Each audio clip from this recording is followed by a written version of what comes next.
আলাইকুম, welcome back to my channel Zakia's cooking blog থেকে আরও একটি নতুন রেসিপি দেখার জন্য সবাইকে স্বাগতম। যে যেখান থেকে আমার এই ভিডিওটি দেখতেছো সবাইকে জানাই অনেক অনেক ভালোবাসা ও শুভেচ্ছা।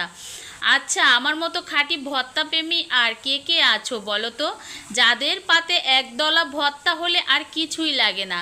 আজকের ভিডিওটা কিন্তু একদম তাদের জন্য। গ্রাম বাংলায় এসে জমি থেকে একদম তরতাজা হেলাঞ্চা শাক তুলে মাটির চুলায় হালকা ভাপিয়ে হাতের বাটনায় বেটে ভর্তা, পেঁয়াজ এবং ঝাল ঝাল মরিচ, দুপুরের খাকা রোদে ধোয়া ওঠা গরম ভাতের সাথে এই ঝাল ঝাল হেলাঞ্চা শাকের ভর্তা, উফ, এক নোকমা মুখে দিলেই যেন কলিজা জুড়ে যায়। তো বন্ধুরা, চলো কিভাবে আমি এই হেলাঞ্চা শাকের ভর্তাটা তৈরি করি দেখা যাক। তো দেখো, এই তো চলে এসেছি কিন্তু জমির মধ্যে। মাশাল্লাহ মাশাল্লাহ, অনেক টাটকা টাটকা সবুজ সবুজ হেলাঞ্চা শাক। আমরা কিন্তু শহরে যারা থাকি এটা কিন্তু বাজার থেকে কিনে খাই, কিন্তু এরকম স্বাদ আর এরকম সুন্দর শাক কিন্তু আমরা বাজারে পাই না। তো দেখো, আল্লাহর কি নিয়ামত, খুব সুন্দর একদম। গ্রামে যারা থাকো তারা তো এরকম খাও, কিনে খাওয়া লাগে না, আর যারা শহরে থাকো তারা কিন্তু কিনে খাও। তো দেখো, একদম টাটকা টাটকা শাক তুলে নিলাম ভর্তা তৈরি করার জন্য। আমার তো মনে চাচ্ছে যে আমি সবগুলো তুলে নেই। তো যতটুকু লাগবে আমার ভর্তা তৈরি করার জন্য ততটুকুই তুলে নিব। তো ভিডিওটি দেখতে দেখতে যারা এখন একটা লাইক দাও না, প্লিজ একটা লাইক দিয়ে যুক্ত থাকবে। আর আমার চ্যানেলে যারা নতুন জয়েন হয়েছো, আমার নতুন বন্ধুরা, আমার ভিডিওটি যদি ভালো লেগে থাকে অবশ্যই সাবস্ক্রাইব করে আমার পাশে থাকবে এবং পাশে থাকা বেল আইকনটি অন করে রাখবে, যাতে এরকম নতুন নতুন ভিডিও আপলোড দেওয়ার সঙ্গে সঙ্গে তোমাদের কাছে পৌঁছে যায়। আর এই তো শাক তুলে কিন্তু বাসায় চলে এসেছি। এখন আমি একটু কোনো রকম করে মাঝখান থেকে ছোট ছোট ফালা করে শাকগুলো কেটে নিব। শাকগুলো এভাবে কেটে নিলে কি হয়, ভর্তা করার অনেক সুবিধা হয়। তোমরা চাইলে কিন্তু এভাবে না কেটেও ভর্তাটা তৈরি করে নিতে পারো। তো ভর্তাটা তৈরি করতে অনেক ভালো লাগে এভাবে শাকটা যদি কেটে নেওয়া যায়। তো আমি একদম একটা শাকে প্রায় 3-4 ভাগ করে নিয়েছি বটির সাহায্যে। তো এখন আমি নর্মাল পানি দিয়ে শাকগুলো সুন্দর করে ধুয়ে নিব। তো টিউবওয়েলে কিন্তু আমি এই শাকগুলো ধুয়ে নিচ্ছি। গ্রামে কিন্তু এরকম টিউবওয়েলই সবাই ব্যবহার করে, যাদের পুকুর আছে তারা কিন্তু পুকুরেও এরকম শাক ধোয়। তো আমার শ্বশুরবাড়ি আমি এই ভিডিওটা তৈরি করেছিলাম, তো তোমাদের সাথে শেয়ার করলাম। তো এই শাকটা যে এত মজাদার বলার মতো নয়। আর যারা খেয়েছো তারা তো জানো কতটা লোভনীয় এই হেলাঞ্চা শাকের ভর্তা কিংবা ভাজি।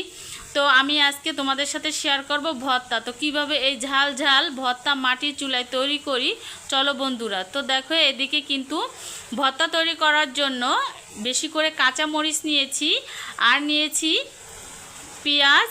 তো এখানে আমি ভর্তাটা তৈরি করার জন্য বেশি পরিমাণেই কাঁচা মরিচ এবং শুকনো মরিচ দুটোই ব্যবহার করব। যেহেতু ঝাল ঝাল ভর্তাটা তৈরি করব, ঝালের পরিমাণটা একটু বাড়িয়ে দিব। আর ঝাল আর লবণ সবসময় এই ভর্তায় যদি না থাকে তাহলে কিন্তু ভর্তা খেতে ভালো লাগে না। তো দেখো, পেঁয়াজগুলো এবং মরিচগুলো খুব সুন্দর করে ধুয়ে নিচ্ছি। তো ধোয়ার পরে কিন্তু অফ ক্যামেরা এগুলো আমি কেটে নিব। তো এটা আর তোমাদের সাথে শেয়ার করব না। চলে আসলাম চুলায়। তো মাটির চুলায় কিন্তু রান্নাটা করতেছি। রান্না করার জন্য এখানে পর্যাপ্ত পরিমাণে তেল দিয়ে দিলাম। তো এখানে কিন্তু মরিচগুলো একদম লাল লাল করে মচমচে করে ভেজে নিব। আর মরিচগুলো অবশ্যই মিডিয়াম আঁচ করে ভেজে নিতে হবে, তাহলেই কিন্তু একদম মচমচে হবে। যারা এরকম হেলাঞ্চা শাকের ভর্তা খাও নাই বন্ধুরা, অবশ্যই একবার ট্রাই করে দেখবে, অনেক মজা লাগে এই ভর্তাটা। তো দেখো, মরিচগুলো কিন্তু ভাজা হয়ে গিয়েছে। এই পর্যায়ে কিন্তু আমি মরিচগুলো তুলে নিচ্ছি। এখন এই পর্যায়ে এখানে দিয়ে দিব কাঁচামরিচ এবং রসুন। আর যেহেতু কাঁচামরিচ দিয়েছি, কাঁচামরিচ কিন্তু ফোটার ভয় থাকে, সেই ক্ষেত্রে এখানে কিন্তু ঢাকনা দিয়ে ঢেকে তারপরে মরিচগুলো ভেজে নেবে, তাহলে কিন্তু কোনো ভয় থাকবে না, গায়েও ছিটবে না। অবশ্যই বেশি করে রসুন দেবে। রসুন দেওয়ার কারণে কিন্তু ভর্তাটা অনেক লোভনীয় হবে খেতে, আর খুবই সুন্দর একটা ফ্লেভার পাবে। রসুন আর কাঁচামরিচ কিন্তু আমি একসাথেই ভেজে নিয়েছি, তোমরা চাইলে আলাদা আলাদা করে ভেজে নিতে পারো।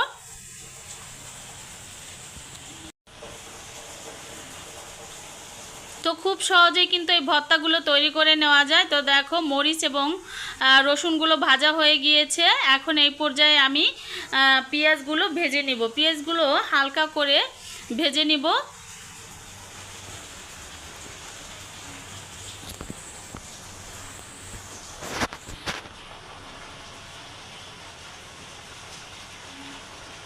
আর মাটির চুলার রান্না কিন্তু খুবই মজাদার হয়। যারা খেয়েছো তারা তো জানো। তো দেখো আমি পেঁয়াজগুলো কিন্তু হালকা লাল লাল করে ভেজে নিয়েছি, এখন তেল থেকে তুলে নিয়েছি। তারপরে এই পর্যায়ে এখানে দিয়ে দেব যে হেলাচি শাকগুলো ধুয়ে নিয়েছিলাম, সেগুলো পানি ঝরিয়ে এখন আমি তেলের মধ্যে দিয়ে দিলাম। তো শাকগুলো দেওয়ার পরে প্রায় 4 থেকে 5 মিনিট ধরে আমি জাল করে নিব। আর এখানে অ্যাড করে দিব লবণ। অবশ্যই লবণের পরিমাণটা একটু কমিয়ে দিতে হবে, যখন ভর্তা করবে তখন খেয়ে তারপরে লবণের পরিমাণটা আবার বাড়িয়ে দিবে। তো দেখো নেড়ে চেড়ে কিন্তু আমি শাকগুলো সেদ্ধ করে নিচ্ছি। আর শাকগুলো সেদ্ধ করার সময় অবশ্যই হাই হিট করে জাল করে নিতে হবে, তাহলে কিন্তু শাকের কালারটা সুন্দর এবং সবুজ থাকবে। তো শাকগুলো যখন সেদ্ধ হয়ে আসবে তখন কিন্তু শেষের দিকে গিয়ে 1 টেবিল চামচের মতো তেল অ্যাড করে দেবে, তাহলে কিন্তু ভর্তাটা আরও লোভনীয় হবে। তো শাকগুলো প্রায় সেদ্ধ হয়ে গিয়েছে, আমি কিন্তু নামিয়ে এটাকে সুন্দর করে ঠান্ডা করে তারপরে ভর্তাটা তৈরি করে নিব।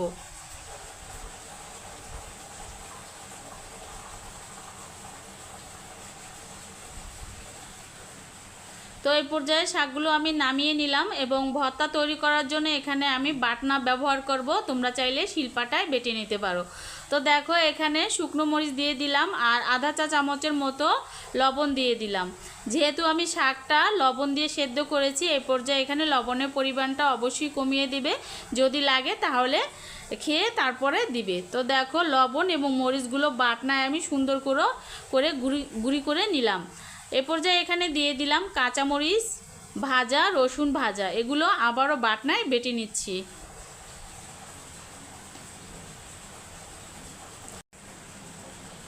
তো আমি কিন্তু মরিচগুলো ওরকম ফিনিশিং করে বাটবো না, একদম একটু দানাদার যুক্ত রাখবো, যাতে ভাতের সাথে খাওয়ার সময় যাতে একটু দাঁতে চাপ লাগলে অনেক ভালো লাগে। আর ভর্তা কিন্তু ওরকম ফিনিশিং করে বাটলে ওরকম ভালো লাগে না। তো দেখো মরিচগুলো ফিনিশিং করা হয়ে গিয়েছে, মানে বাটনায় বাটা হয়ে গিয়েছে। এই পর্যায়ে শাকগুলো দিয়ে আবারও বাটনায় বেটে নিচ্ছি। তৈরি হয়ে গেল জিভে পানি আনা চড়া চড়া ঝাল ঝাল হেলাঞ্চা শাকের ভর্তা। দেখো বন্ধুরা, মাটির চুলায় এই আদা বাটা ভর্তার রঙটা কিন্তু অন্যরকম এসেছে। এবার ধোয়া ওঠা গরম ভাতের সাথে এই একদলা ভর্তা, উফ, জাস্ট অসাধারণ।